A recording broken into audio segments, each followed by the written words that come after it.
Hey, Shauna, female fat loss over 40 expert, and I'm here today to talk about your obliques. Remember, with your abdominal wall, there are 4 muscles. There's the rectus abdominis, which everyone calls the six-pack, and everybody wants the six-pack, but for total core health and stability, you need to strengthen all 4 muscles. So the rectus abdominis is the six-pack, and then you have the internal and external obliques that are kind of along the sides. Then you have the transverse, which is a really shy muscle that kind of goes around. So today what we're going to talk about is the obliques and 3 of my favorite exercises that really target those. Now remember, you're not going to be whittling your waist unless you're checking your diet, watching your nutrition. Once you chip away at some of that fat, you're going to be able to see some of that definition. Okay, so my very favorite exercise for the obliques is a side plank.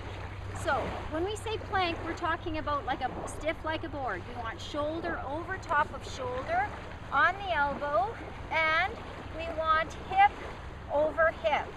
Too often I see this where the hip falls back or the shoulder comes forward. If you need to modify, still keep those hips extended, that shoulder back, and the ears in line with the shoulder. Another thing that happens is people drop their head and lift their hip, and so you're going to feel more pressure on the shoulder girdle and particularly the elbow. So to modify, we're dropping to our knees. To intensify, we're coming to our feet. If we want to intensify further, we can raise an arm and raise that leg. So obviously we're going to be holding this for 30 seconds to a minute, then we're going to be doing the other side.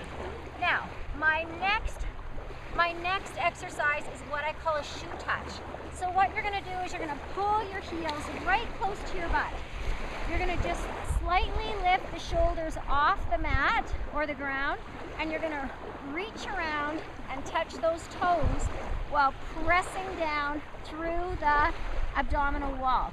Now some people get a little bit sore through their neck muscles tend to get more tired before their abdomen tires out.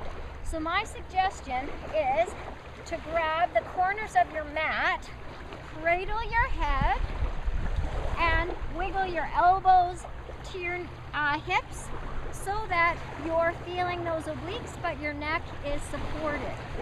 Now, my third exercise is a dumbbell crunch that you're going to be doing on your side. So, you're going to drop your knees to the side, extend one arm. Now, this hand is up into the air.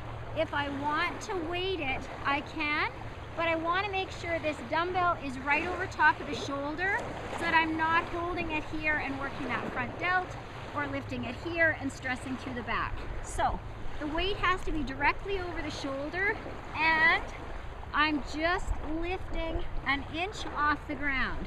Now what's important is at the top of the movement here, I need to pull that belly in, because often what will happen is I'll come up and I'll extend through the abs. I will not be pulling in through that transverse. So really important, I'm not lifting high, but I'm pulling in through the abs as that arm comes up. So, side plank I'm going to do on both sides. You're going to try and start with 30 seconds, obviously both sides. Shoe touch and the dumbbell side crunch that again you're going to do on both sides. Those are my 3 favorite waist whittling oblique building exercises. Remember, you will not see those muscles unless we whittle away or carve away at some of that fat, and that comes from good nutrition. Shauna, female fat loss over 40 expert. Thanks again. Hey, if you enjoyed that video, check the link below for more videos and cool content.